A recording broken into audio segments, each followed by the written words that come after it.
21. The book of John 21. Fungua John 21. As you read, you go down, hadi ufike karibu 20 hapo hivyo. Jesus was talking to these disciples. Na nafikiri baada ya hiyo, he did not appear again. Akamuuliza tena, Simon Peter, you love me? Tend my sheep. First he was to feed the sheep. Sasa yeye pia anamwambia chunga kondoo wangu. Mara ya tatu akamuuliza tena, Simon Petero, Simon Peter, do you love me? Simon alifadhaika kwa moyo wake. Akamwambia, Master, yes, you know I love you. Akamwambia, feed my sheep. Wewe hapa vile uko hapa, ama nyinyi hapa vile mko hapa, I want you to carry yourself as an individual.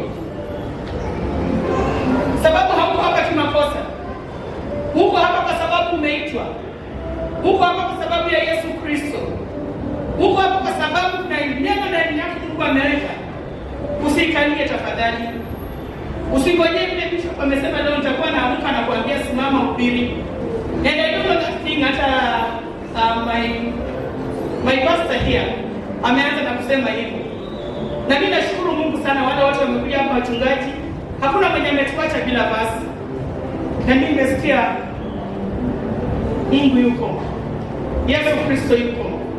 Na kanisa linaenda mbali. Hata kufanyike nini? Hata corona ikuje. Hata nyingine ikuje. Ni lazima kanisa la Mungu litafanya nini? Itaenda mbele. Simon akamuuliza akamwambia mara ya tatu, wewe unajua mimi nakupenda. Akamwambia chunga kondoo zangu, lisha kondoo zangu. Wewe uko hapa, wewe ni mchungaji. Vile uko hapa hizo viti zote, sisi wote ni wachungaji. Usiangalie kama niko na kola ndio useme mama mchungaji. No, uko hapa kujifunza neno. Wakati unapoenda shule kusoma, unasoma ili na wewe ufanye nini? Uhitimu ili na wewe ufundishe wengine. So you are not here by chance. You are not here by mistake. I'm telling you, my sister and my brother. You are here to learn and you are here to teach. Praise God. Kama uko hapo nasema eti wacha niende tu, nisikie leo nihubiri namna gani. I'm so grateful. Sauti yangu imerudi. Nashukuru Mungu sana baba askofu. Umeniombea hapa na nikifika nyumbani nitakuwa nimefunguka kabisa. And I have no pain anywhere else. Sina hata running nose. Sina nini. Alafu sasa nataka kuhubiri. Eti stima inasema inaenda. Hata uende tutahubiri. Hata ukitaka ubidimie kabisa 2 weeks bado tutamsifu Yesu. Hata bila kioko kuna simbile bishop mpambia tutapiga dada. Hata dada mkipasuka tutapiga makofi tuko nayo. Bwana Yesu asifiwe. Nasema hivyo kwa sababu kuna siku nyingine tukiwa pale Sironi tukidharaulisha sana. Tuko kwa madhabahu na watu wanabeba speakers kwa shingo katika jina la Yesu Kristo. Mungu ni Mungu wa ajabu. Mungu ni Mungu mkuu. Mungu ni Mungu anayefanya vitu kwa wakati wake mwenyewe. Wakati Simon Peter alipomuuliza Yesu Kristo mara ya tatu, alipomjibu Yesu mara ya tatu, Yesu akamwambia kwamba lisha kondoo zangu. Ile ilikuwa tu ni himizo. Tafadhalini, unapotoka hapa kuwa mwangaza. You are a candle, light another candle, and that candle to light the other candle. And hivyo, if we light 20 candles here, there will be light. Usiwe wewe yule mshumaa yenye inadidimia, upepo ikikuja unaenda chini. Feed the sheep. Unalisha kondoo za Mungu. Hilo ni swali ukiuliza na ukijibu. Hatujaambia tutawanyishe. Tumeambia tu tend the sheep. Na kama unawacha makondoo zinaenda kukula mahali pengine, sawa vile hizo kondoo zitakuelea kwa jirani. Hautakamua hata maziwa, utabaki hivyo. Bwana Yesu asifiwe. Simon Peter alipoongea hivyo, baada ya hapo kula breakfast samaki, na walikuwa wameshika samaki nyingi sana. Yesu Kristo akamwambia nifuate. I want someone to get a revelation from them. Akamwambia fanya nini? Follow me. Simon Peter naye akaongea in a parable. Akamuuliza kwamba, Master, And this man, Yesu akamwambia twende.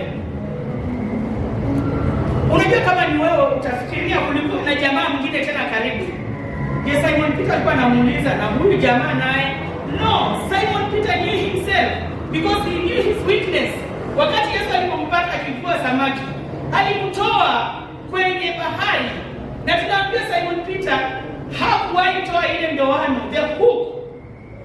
Aliishi nayo hadi Yesu Kristo akasulubishwa, akarudi tena wapi? Huko. So he knew he was weak in spirit. Akamwambia ya kwamba na huyu mtu, kwa sababu huu ni mwili, it's just a body, it can be tempted.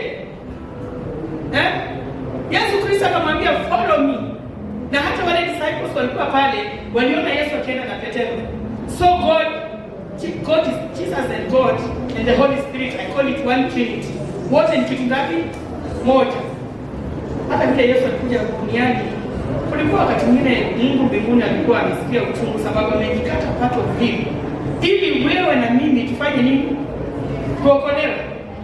Ili mimi na wewe tukiona kile kidonda alisulubishwa msalabani, it's the same wound God was feeling in heaven.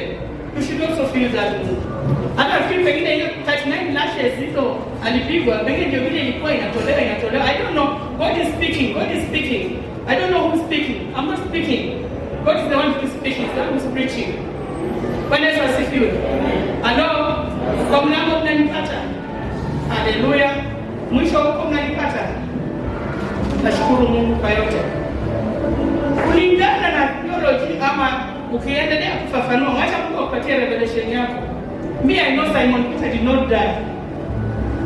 Can I tell you something? I want someone to go and Google.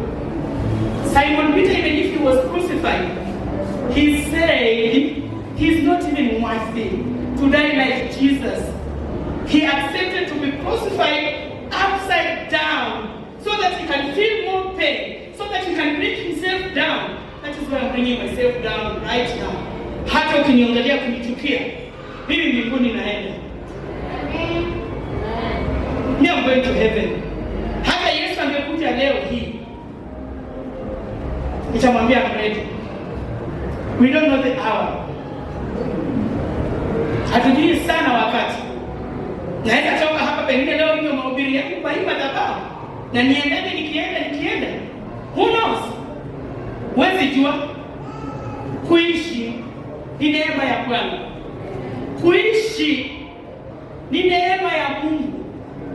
Na tuitumie ile neema Mungu amekupatia kumtunza Mungu. Alikuumba ili umwabudu. Alikuumba ili umwimbie, msifu vile nasikia mnasifu hapa hivi. Mungu hajakuumba uwe unamdhalalisha ukitembea. Do not provoke the Holy Spirit of God. The Holy Spirit is God himself. Jesus is God himself.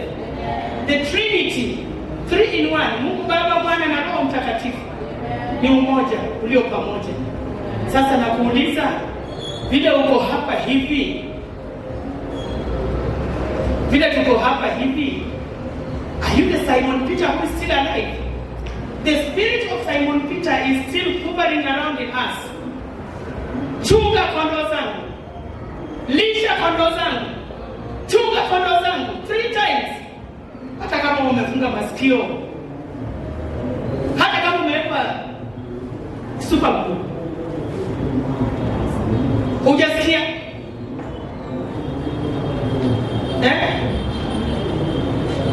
Samueli akaitwa. Samueli akakimbia kwa mtumishi wake. Umeniita? Panarudi hata tena lala vizuri. Umeniita? Akaambia mara ya 3. Kwenda usikize hiyo sauti inayokuita. Na wakati atakapokuita, itikia, sema, ndio Bwana, niko hapa. Nitume. Basi tunatumana tu kwa midomo. Tunatumana tu kwa kuongea. Once you step out that door, umemwacha Yesu kwa madhabahu. Na ndio sababu tunaambiwa bado tunamtumika wapi? Salabani. Bwana Yesu asifiwe. Hapo nimetoka. Hii dakika 20 naona nikiendelea kuipata. Anaweza asifiwe tena. Tuko pamoja. Kama tuko pamoja, inua mkono wako. Tuko pamoja. I excuse you, my brother from Southern Sudan. Are we together? In the spirit, in the body, physically, we are together. Bwana Yesu asifiwe tena. Nataka kuongea. Now I went out to preach. I was just trying to bring you closer. I was just trying to bring you closer to God. Ndio bado umekaa ulize, am I Simon Peter? And I want to do again another parable. There are so many parables Jesus spoke. And he spoke in parables. Na muone maneno tunahubiriwa hapa na mtumishi wa Mungu. Saa zile ameondoka, ndio tunasema si alisema. Na kumbe alikuwa hana. Hata watu kwa hivyo nakuuliza, anaenda hiyo kanisa? Eti yeye na nilisikia ni kama. So you are not with us. Haukuwa na sisi. And I'm telling you, the hour is at hand. Believe me or not, kanisa lazima litabadilika. Niko na ujumbe kabla sijaenda kuhubiri. Mimi ni Yusufu wa ndoto. Lakini hizi ndoto zangu nimefika pahali nikaona zinaweza nipeleka kama Yusufu. Those times I was sleeping. Nikaamuka nikaonyeshwa mambo makubwa sana. Nikaonyeshwa namna vile Wakristo wamemwacha Mungu, vile wameweka silaha zao wapi? Chini. Na hizi silaha wamenyang'anywa zote. Na katika hiyo ndoto nikaona kuna mzee. Na tukapelekwa. The person yule ambaye niombea wokovu, that was in Nairobi, HG around the globe. Sasa anaitwa Reverend Alex. Nikamwona katika hiyo ndoto. Amevaa nguo nyeupe, akaniambia twende. Nikamuuliza tunaenda wapi? Akasema wacha niwapatie nini? Silaha. Nikamuuliza, hii silaha unataka kutupatia, tutatoka nayo namna gani? Na huko nje silaha watu wamenyang'anya everything, there's no weapon. So first I thought like it was an AK-47. Okay, nimekaa na hawa majamaa huko ndani, tunasijua tukipita pale gari msikiosho, alafu tunaomba mafuta ya bunduki ya kupaka watoto kwa kichwa wasipate mashilingi. So ikaonekana, alafu tena hiyo bunduki shrink sort of. Tukaenda, akabeba, akaniambia I'll carry for you, nitakupitishia hapa hivi. Wakatangulia, mimi nawafuata. Akaja kaniambia, unaona vile nguo yako ni kubwa, utaificha somehow like this. But immediately we stepped out of that room, it turned out to be a book like this. Hapo ndio nilijua Wakristo tumenyang'anywa kila kitu. If you sit in the spirit world, utashangaa what is going on. If you are really in spirit, God will show you what is happening right now. If you are really in spirit, you will prophesy what will happen tomorrow. If you are really in spirit, you look at somebody like this na nitingize kichwa. Because kuna mengine nikikwambia utasema unanionea au utasema nimeenda kutafuta. I look at you and I say God have mercy. Sitaendelea sana na hiyo. Lakini baadaye tena nikaletewa watumishi not from this country. Sitamtaja. Nikaonyeshwa. And there were ladies there walikuwa wanatoa ushuhuda. And then one of them said, wakati tunapoenda kwa huyu mtumishi au wakati tunapoenda kutafuta watumishi wengine wenye kweli ambao wako hapa, tukirudi kwa kanisa zetu tunapigwa vita sana. Lakini tunaambia twende kwa Bishop Wambua. If that was not my dream, I'm standing before the altar of the Lord. Na Mungu ananisikia.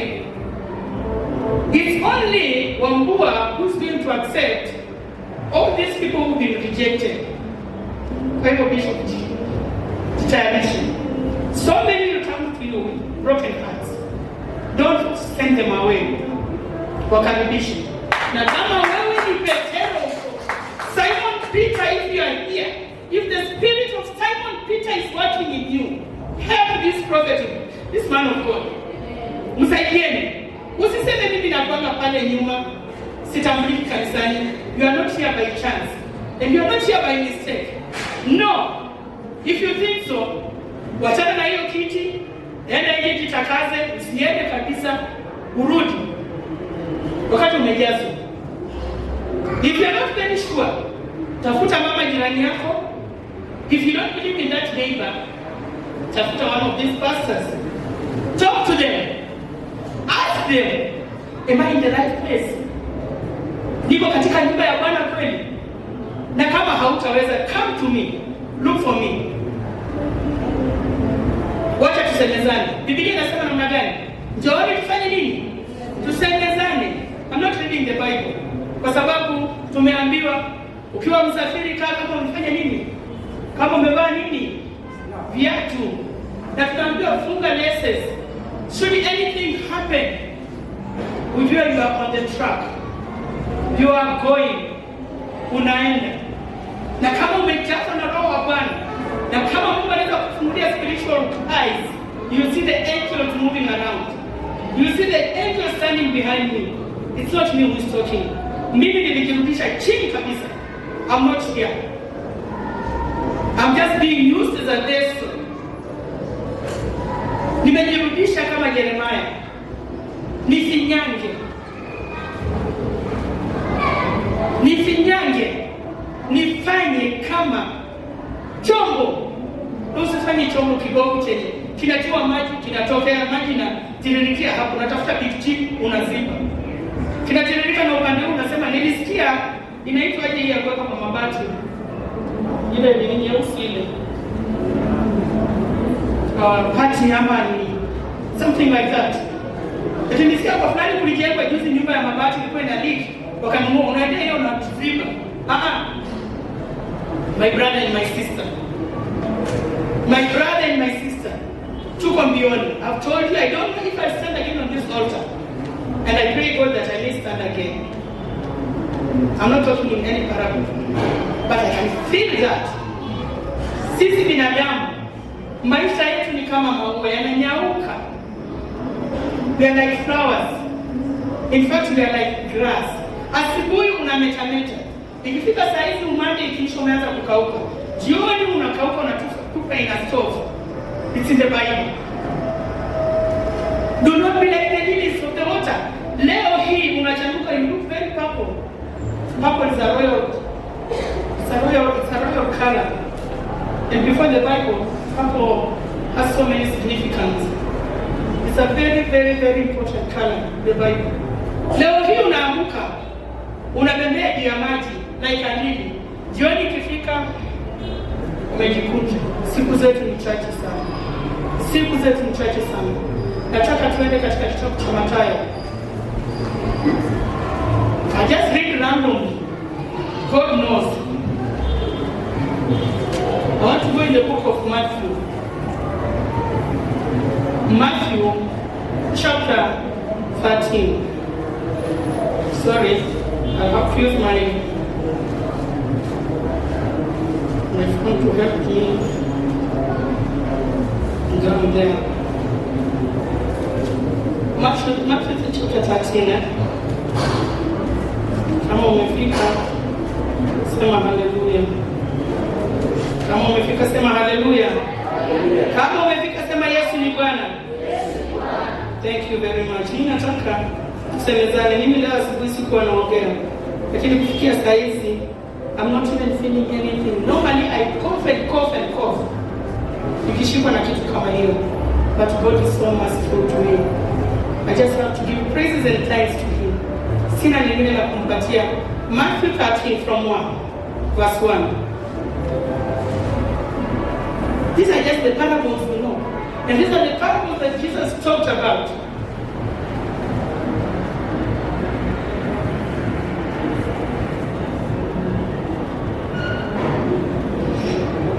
And if that is your Bible, you have a pen, please you'll allow me to ask you kindly to underline 1, 2, 3 words. Utakuwa unachafua Biblia. Unaona kama hii Biblia hii. Mnajua naenda mbali sana. Wakati nilipopatiwa hii Biblia, sio nikiwaambia pengine sitakuwa hapa leo ama kesho. God is taking me far. And I know God is taking me abroad.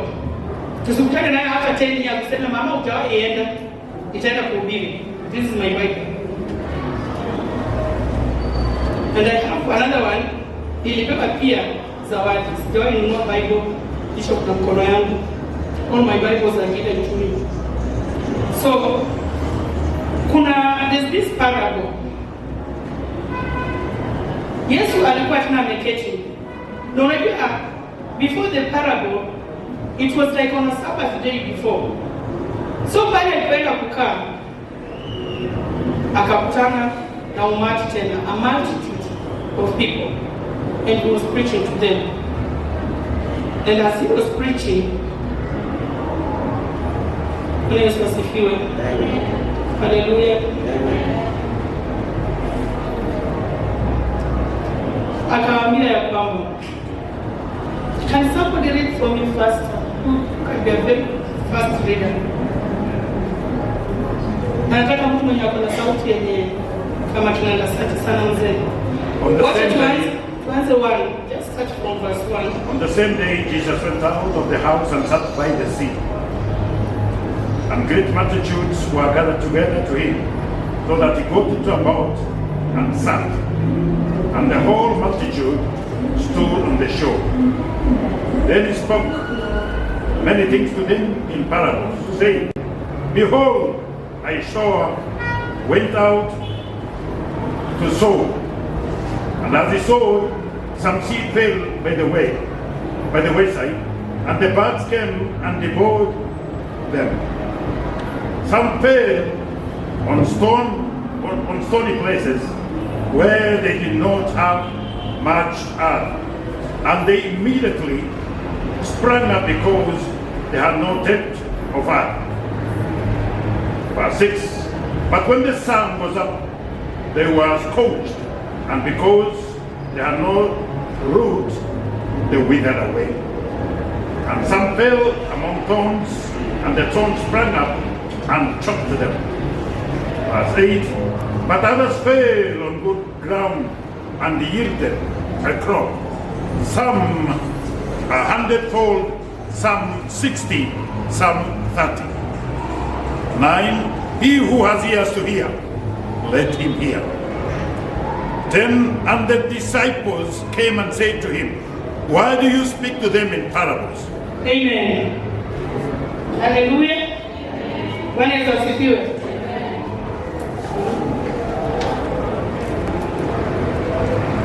Sasa hapo nafikiri nilikuwa nimeacha, lakini niko na kiatu nimevaa. I just needed a pen. Kwa sababu naangalia kidogo, angalia kwanza huko hivyo. Bwana Yesu asifiwe. Tumesikia hiyo parable. And that is one of the parables in the Bible that Jesus said, na baadaye akazifafanua. Kwa sababu aliona hawa watu masikio tuko nayo lakini hatusikii. Macho tuko nayo lakini hatuoni. The thing is in sounds. We do the opposite things. Tuliambiwa mpanzi alienda kupanda mbegu. Si mbegu moja, seeds. He went to sow seeds. And when you go to sow, there are some of us, where we come from, unaweza pata pengine rutuba ni nzuri, pengine ni mawe, pengine ni nini. And now you know the way people used to sow long time ago. Wacha siku hizi ya agriculture 2 steps, weka mbolea, weka manure, weka sijui mbolea ya sungura. No. So this man went, he sowed seeds.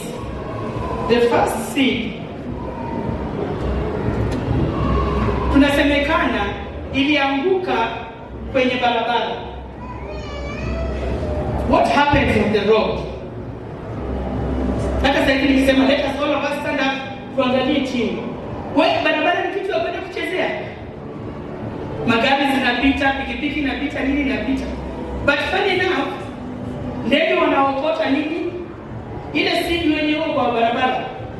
There's somewhere where we come from, asikuyu kiendesha gari, unaona tu kanga. What you call these kangas, people say ni nyama mzuri sana. Zinaokota zikiondoka. Zikiondoka. Lakini wewe binadamu uone. So those seeds zilianguka kwa barabara, zikachukuliwa na ndege. Inaambiwa they were devoured. Unajua kitu kuchukua, kukunyakua. Wewe ni mbegu ya Mungu. Badala ya kuanguka umeanguka kwa barabara. Umechukuliwa. Kuna kitu kimebakisha kweli? Hello. Nimesikia kwa baraza akisema kuna wengine wanakula hadi na mbegu. I was still listening. Hata simtafuti baraza mwenyewe sio kwa wapi. Nimesikia akisema shamba kuna wengine wanakula, wanavuna alafu wanakula hadi na mbegu. Na hajui kama straight afunguliwa next year anunue tena. Hii mbegu ilianguka kwa barabara ama hizo mbegu zilichukuliwa. Kuliwa hizo ni by, unajua kama najaribu kuongea na in the spirit, unajua kama ingekuwa ni hapa tunasema by fire, by force, by fire. Lakini sasa pale ni sijui ya shetani inaitwaje? Hivyo. Sijui hiyo lugha ya shetani. Hiyo mbegu ilichukuliwa. Haina mazao, haina chochote, nothing. Hiyo ni hasara. Imeenda hivyo. Mbegu ya pili. Nimesikia mbegu ya pili ilianguka wapi?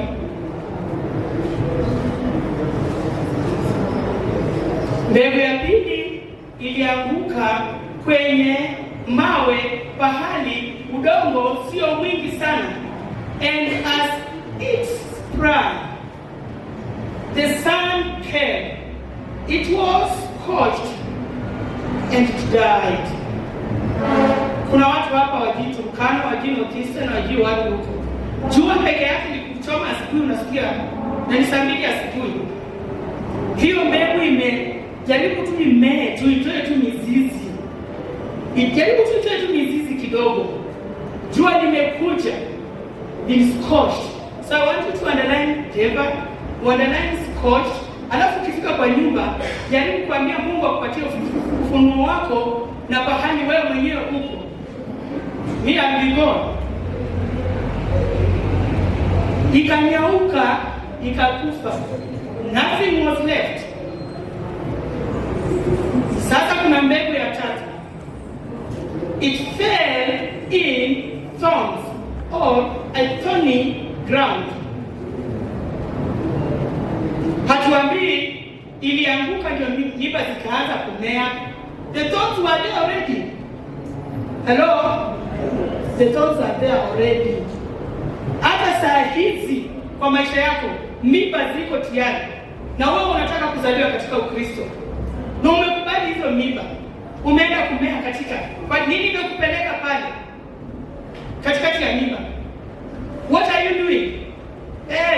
Na wewe unajua miba moja tu ikikudunga, unatembea kama mguu iko juu. And we were told among thorny place. When niambie mbegu itazaa. It's trying to struggle. You see, you are trying to struggle. Unajaribu sana. Uko katika ufalme wa Mungu. Umekuja hapo umeinua mkono. Umeambia Yesu ni Bwana, nimeokoka. Unarudi kule katikati ya miba. Nini nakupeleka huko? Tukikaa hivi, tunafikiria namna vile utatajirika. Sisemi utajiri ni mbaya. Ukishatajirika, tumia kwa kazi ya Mungu. Sio ukishatajirika, sasa ni yako. Miba imeshakudunga, wewe umeenda. Kwanza hiyo mbegu ndio iko na shida. Na ndio mbegu sisi wa Kristo tumebeba. We are living under the thorns. Ukikaa kidogo hivi unasikia kitu tunakwambia uko umetoka, umeenda sijui umefanya nini. Ukikaa hivi tunakwambia unakumbuka ile mahali tulikuwa vijana. Nilisikia Pastor Mira akisema walikuwa wanadanga dance court, unajua kote ya kitambo inakatwa hapa na hapa. Sio sana. Hivi hapo unatembea naye unamaliza floor. ile wood floor, unajua kuna kachama kakitoka nikamsumari kanabaki. Sasa ukiingia kwa nyumba unatembea hivi. I wish my cousin Jackie was around. Ndio ukweli. Tunaharibu flow sababu kiasi inafanya nini? Imeng'oka. Unaanza kufikiria sio hatujapitia huko. Usijifanye you are so holy. You are not holier than the Holy Spirit. Sisi wote tumepita hiyo na yote ni mapito, na ndio sababu nimekwambia hii mbegu, the one that is in thorns, ni sisi wa Kristo. Wewe mwenyewe ujue, ujipange, ujue namna vile utatoka katikati ya hizo miba ili urithi ufalme wa Mungu. Ili the Jesus you are seeing here, Jesus you are my friend, Jesus I walk with you, so that you may walk with me the last days. Bwana Yesu asifiwe. Haleluya. Mimi nashukuru Mungu sana. Nashukuru Mungu kwa sababu ametoka katika hili hema. Sio mimi ni mzuri. Tufundishane. Hata wale ambao wanaangalia kwenye runinga, hata wale ambao ni wakombani, do not be that seed. Ile ambayo imeanguka kwenye miba. Do not let this world mislead you. Wacha tuchunge namna vile tunaishi. Hii si mzuri. Na nimewaambia tena si mzuri. Na nakiri na ulimu wangu nikiwa hapa. I'm not holy. Lakini jioni ikifika niende nitubu. Tumeambia kila jioni ikifika twende tufanye nini? Tutubu. Na usitende dhambi ukisema, did I hear something like that here last? Or was it today? Or was it last Sunday service? Usikuwe na uzoefu ya kwamba utakuwa unatenda, unasema naenda kutubu. Unachokesha roho wa Bwana. Unatoka kwa mimi unarudi kwa unasema acha nisikie vile ilikuwa inapunga tena. What are you looking for? What are you looking for? Why are you going back there? Ulisimama ukapiga magoti.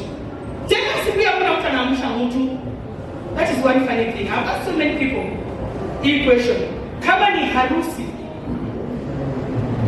if I was to have a wedding in August, si watu wamepata barua? The invitations. They have them. Wewe bishop jana nani unipigia simu kamwambia tafadhali kuja kwa kanisa yangu. Lazima uwe umeelekeza na Roho Mtakatifu. Na ndio sababu nimeanza kusema ya kwamba ile roho ilikuwa kwa Simon Peter, tend my sheep, feed my sheep. Siwapenda siko duniani. Hata mjipigie makofi. You are still doubting yourself. You can clap if you want. You can just smile. Ile ndani ya roho yako imekuingia sana. Sikulazimishi. Na pengine kutoka hapa baadaye tafakari. Sema ni kweli. Mimi ni Simon Peter. So you are not here by mistake. You are not here by chance. You are here by God's grace. Mungu tu ndiye amekuweka hapa chini ya hii mfumo. Na ni Mungu tu ndiye amekwambia leo fungulia simu yako. Kuna mama fulani na ubiri. Na ni leo tu Mungu amekwambia wewe sasa kama hizo umelala. Unajua after Saturday and Friday watu husema tunatoa hiyo nini. Kuna wengine wataamka pengine saa 9 waseme wacha niende nitoe logo. Nasikia kitu logo. Na watu huku kwetu najua wanataka kutoa logo. Na pengine unasema kwanza niangalie simu. And God has just instructed you. Watch this. You are not on that mtandao by mistake. God is calling you. And God is talking to you. And He needs your soul. Saa hizi dunia imekuwa tuko bioni. The devil is working night and day to win souls. And there's nobody to win souls for Jesus. The devil is working day and night. Na Wakristo tumelala.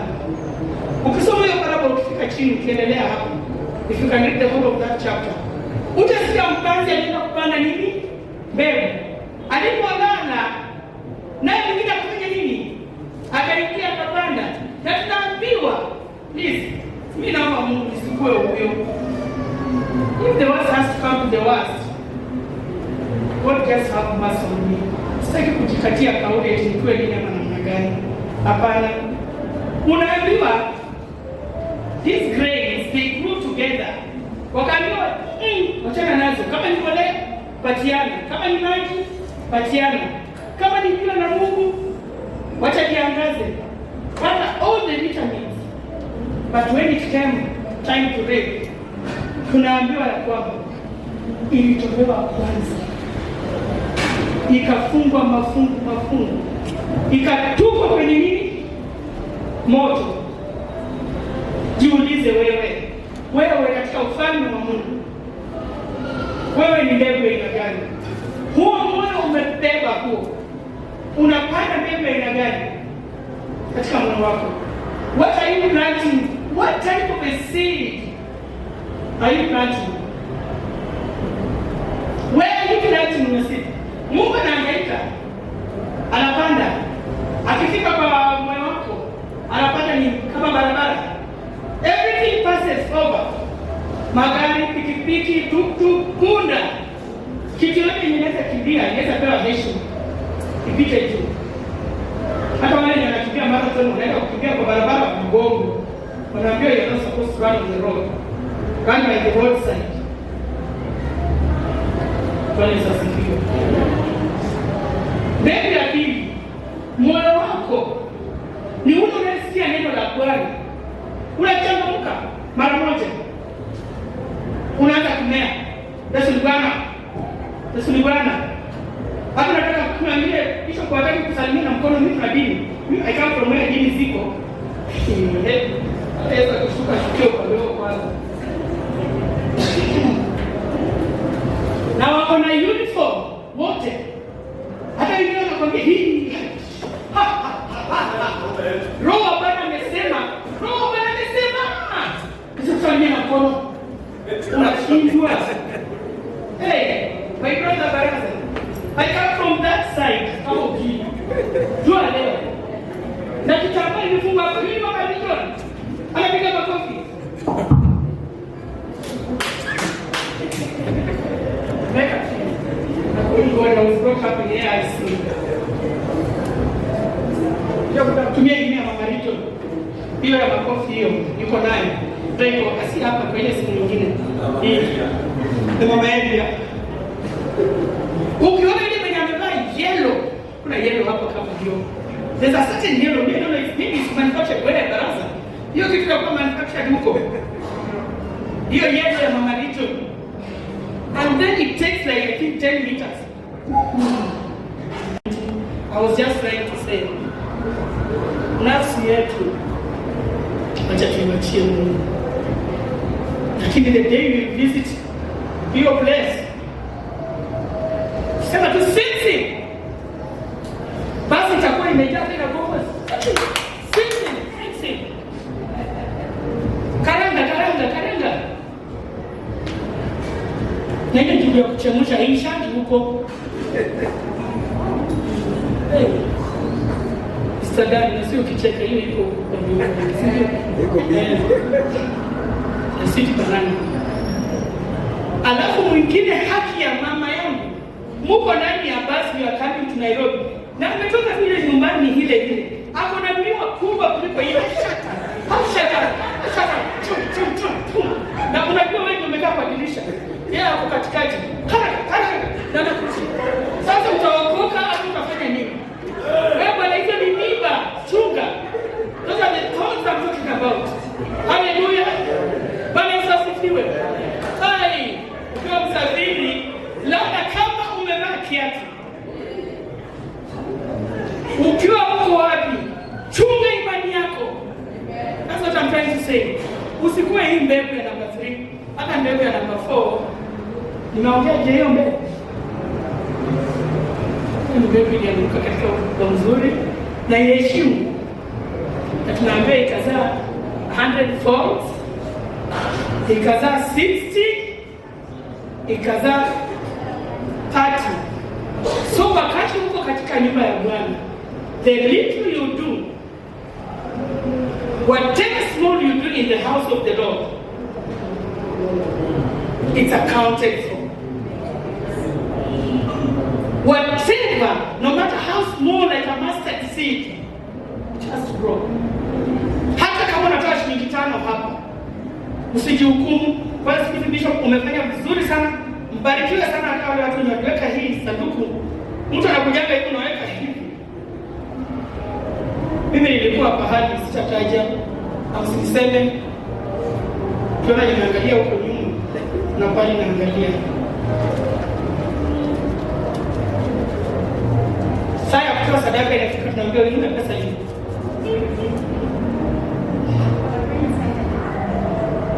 Na hapa mimi mwenyewe nilikuwa nimeshonesha vitu za kutolea sadaka zile zinakuwa unashindana. Kile kikapu kimekuja hapa kubwa moja. Ununue tu. Ukikuja mnarusha ndani ya kikapu hili. Siku ile nikamwambia mama, si watu wanatusumbua sana because nilikuwa upande mwingine huko kuhesabu hiyo sadaka. Lakini siku hizi Mungu alinitoa huko. Bwana Yesu asifiwe. Sisemi nikubali.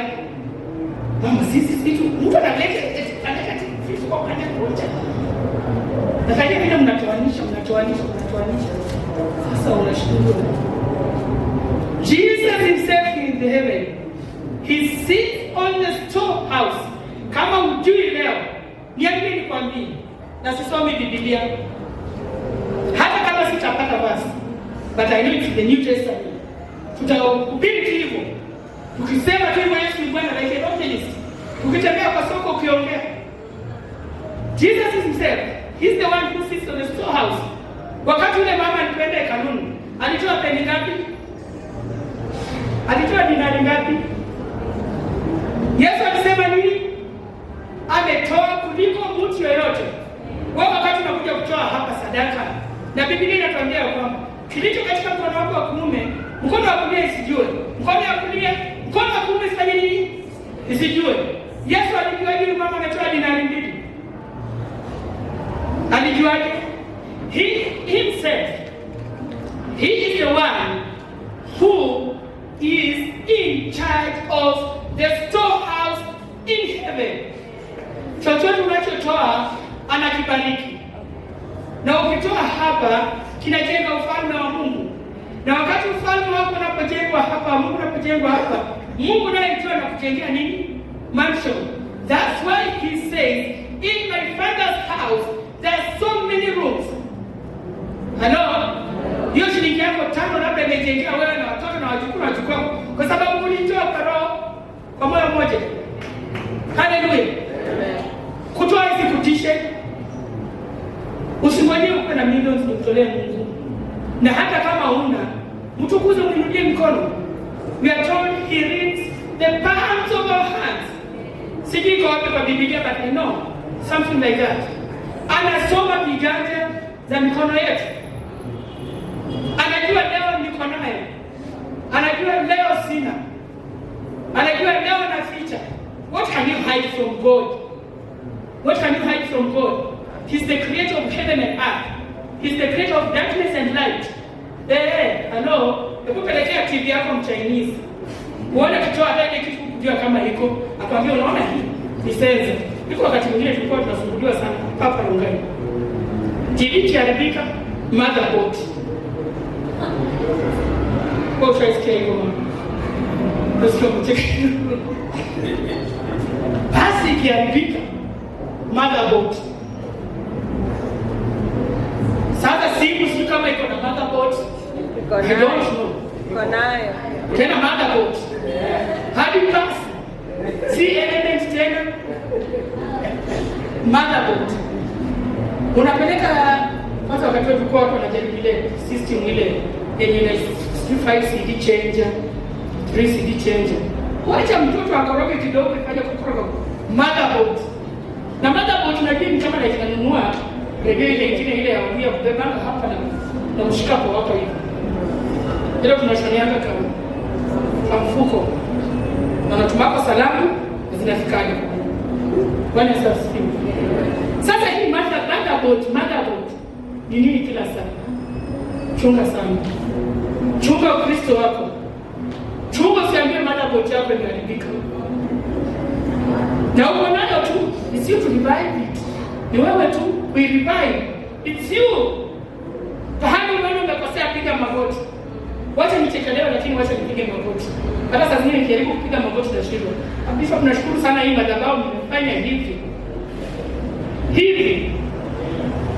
na upande huu mwingine hivi. Lakini upande huu lazima nifikirie mara mbili nikuje kupiga magoti, sababu nitaanza kutafuta mtu anisaidie kusimama. Bwana Yesu asifiwe. Tafuta, mtafute Mungu wako, muumba wako, mwenye anajua what organ is disturbing you in your body. Is it your heart? Uko kwa barabara, umechangamka tu mara moja ukatoka. Uko kwa miba, kwanza hiyo miba inanitianga uchungu na miba ikaninyonga. Nani ashaishi kwa geta hapa? Useme tu ukweli. Unatembea tu alafu kasikia tu mtu amekuchukua. Kisha waipima geta kitambo sana. Kisha pale Bomas. Teremka tu Bomas hiyo mteremko. Nikapanda nikafika karibu nafika tu kwa nyumba. I swear. Mtu na unajua wakati nilikuwa usinione hivi. Nilikuwa size 1 GB. Ukitaka naweza weka picha yangu hapa. Tulete ile kitu na kuzunguka hivi. Sasa jamani ni wewe mwenyewe. Mimi nilisikia mtu amepita na karatasi yani ni mimi fake na handbag imeenda. Sasa wacha niko na mko yangu mwingine. Alikuwa anajiita Amini. Atapiga simu nijue kama wewe mko yangu aliapi ama baba. Wacha nikuje nyumbani. Nimejua handbag. Na kile kitu yote. Kwanza ni nani amekuibia kwa handbag? Nani amekuibia kwa handbag? Namwambia si mwizi. Si nika kichana katika Kenya amechikanga watu. Kananyang'anya watu ngeta. Akimtibuka magoti. Hata singeweza kupiga magoti chini. Wacha wamtafuta wampate. Alikuwa anakwambia anakupanish hivi. Hiyo ndio nakupata na nini? Unainama unaweka kidole chini. Anakwambia uzunguke. Don't move your finger. Put the finger on the floor. Na uzunguke. Kesha jamani hapa Nairobi hii. Hapo hiyo. Sababu alikuwa amefanya mchezo ya kushika wa mama na wanyang'anya videti. So acha huyo hapo kushika kwa. You can imagine wewe ni mbegu yenye inanyongwa kila siku na miba inanyongwa. Ukifanya hivi unanyongwa, ukifanya hivi unanyongwa. Siombe Mungu kayakutoe hapo. Bwana Yesu asifiwe. Sijui kufikia hapo kama tuko, lakini najua kuna wengine wanaandikizana anakuwa hiyo ushauri ile ya kuzunguka nguo. Hiyo dini siko, lakini iko hapa. Hata Jumapili kipita hapa inafunga barabara. Bwana Yesu asifiwe. Mimi nashukuru Mungu. Nataka kurudisha shukrani zangu Mwenyezi Mungu. Na wimbo inatuambia ukiitwa utaitika. Kama umeitwa nataka uitike. Kama uko hapa umeitwa, believe me. Hakuna mtu mwenye hapa hajaitwa. Itika. Fanya kazi ya Bwana. Mimi siko hapo miaka mingine. We have very young blood here. Take it over. Fanya kazi ya Bwana. Siku zimedidimia. Tuko katika nyakati za mwisho. Wakati huu si ule wakati wa mzaha. Na vile nimewaambia, the devil is out. Ananguruma kama simba. Anatafuta roho za watoto. Anatafuta young blood. Freedom. Sisi jamii yetu kuna haja na sasa. Hata tunaona akikuwa anasema tena ni huyo. Hebu itika tafadhali. Kama uko kubali Yesu. Nataka niulize jambo moja. Ninapomwita bishop hapa. Ninakurudisha shukrani zangu kwa kuambiwa nisimame ninene. Na nyumba yangu bishop nimefikisha. Sitaondoka. Uko na just be prepared. Na kama wewe uko hapa na sauti yangu unaisikia. Hello. naomba Mungu akusaidie, akupatie spirit ya nani, Simon Peter. And this time usirudi na ndoani yako huko. Mara ya kwanza ulitolewa, mara ya pili umerudi tena umetolewa huko. Tupa hiyo ndoano yako ya kwenda kutafuta vitu zingine, utafute Yesu Kristo na mengine yote atafuata. Amen. We are living by the grace of God. Kama uko hapa na unasikia unataka kumrudia Mungu, pengine kuna pahali umepazika, na hii revelation imekuwa ikienda on and on. Sijui kwa nini nasikia Mungu akiniambia talk about it again, talk about it again. Kama uko hapa na pengine unasikia umepazika pahali, usione haya, rudie mtumishi wa Mungu, mwambie nimekosa. Si yeye, he's just an intercessor. Kupitia kwake na Roho Mtakatifu, wacha Mungu akutumie tena. You are a vessel of God. Do not let the devil take away what God has put in you. Sisi wote ni wa Mungu. Hello. Yesu akasema, Baba, nilipokuja niliopata hawa watu, na sasa narudi, bado ni wanani, ni mwako.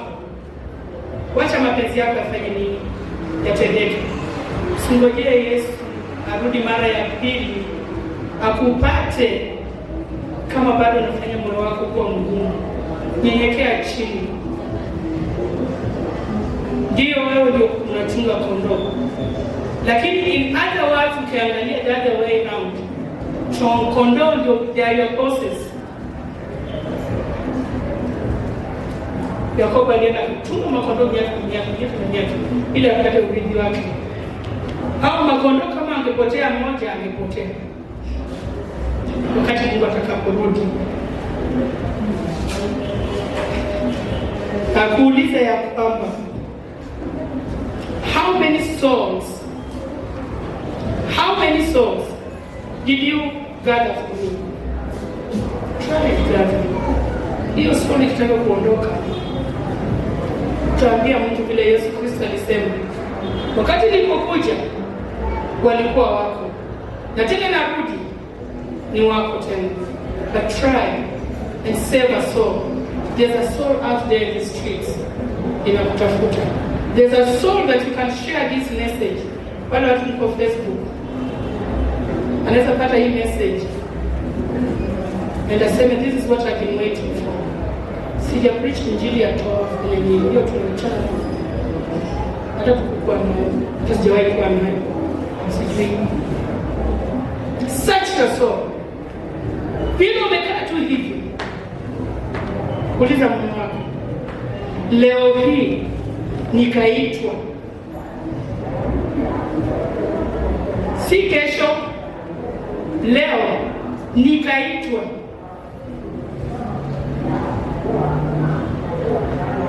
Nitasema nini mbele ya Bwana? Leo hii nimepewa talanta. Bwana wangu akikuja atapata nimemsanyia ngapi? Kama umeficha. I like these parables in the Bible. Bwana asifiwe. Kama uko hapo hivyo, usichoke wala usilale. We are not here the whole day. Tuko tu hapa madakika kidogo na tumeenda. Kwa hapo nataka usimame. Imeisha. Nataka usimame kwa miguu yako miwili, pole pole tu. Simama tu pole pole kwa miguu yako miwili. Wakati Yesu atakuja akikuita, utaenda kama umekaa wala umelala. Utasimama. Na wengine watamkimbiza sana, wakisema tulikuwa wahubiri, na atakwambia toka mbele zangu, sikujui.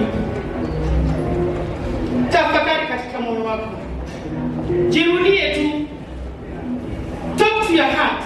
Don't look at me kama Adisa yule ambaye utakajua. That's my name. Usinione kama mama fulani ama shosho fulani. Hiyo nilikataa. Ndio nimesimama hapa. Nataka utafakari katika moyo wako. Uulize, mimi ni mbegu ya aina gani? Na kama mimi ni mbegu ya mwisho,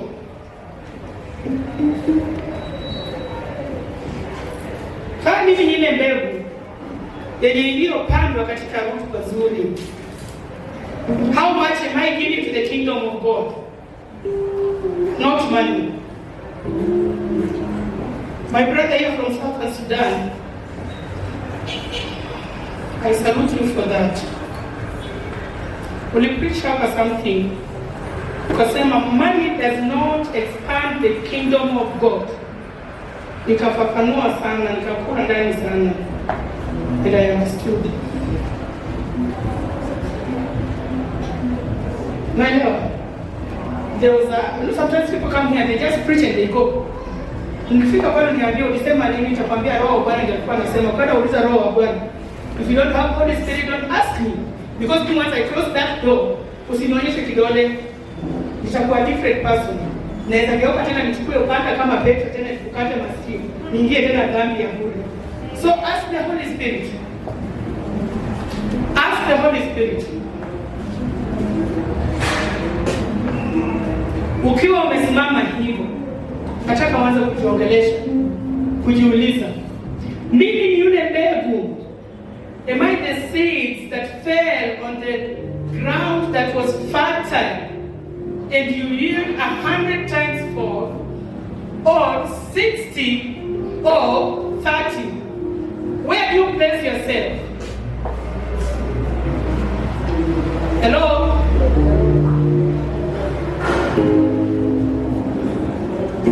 Unajiweka wapi?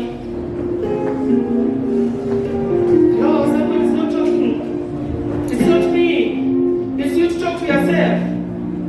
Jiulize. Hata kujiuliza kimoyo moyo, Yesu Kristo anajua na anaelewa. Ask yourself. Close your eyes. Lift your hands up. Tell God. Tell Jesus. Call upon the Holy Spirit.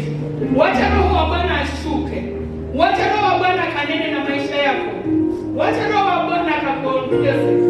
Wacha Roho wa Bwana akaseme yale anayotaka kusema yote. Wacha leo kaifungue. Wacha mchana wa leo ukatembee na Yesu Kristo. Wacha mchana wa leo Roho wa Bwana akakuonekanie. Wacha mchana wa leo ukaite mbarikiwa. When you do all these things in Christ, when you do all these things in Christ, with the guidance of the Holy Spirit, you'll be rewarded.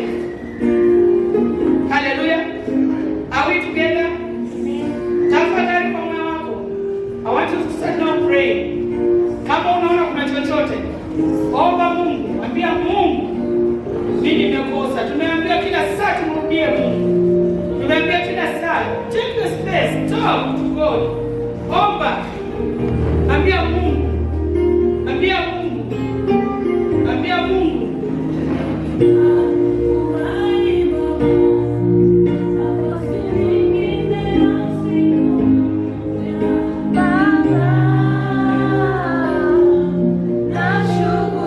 Shukuru Mungu kwa sababu ya mapenzi yake. Shukuru Mungu kwa sababu ya ile uhai uko nayo. Shukuru Mungu kwa sababu ile siku unaona leo. Shukuru Mungu kwa sababu unaitwa Baba.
kiti cha enzi.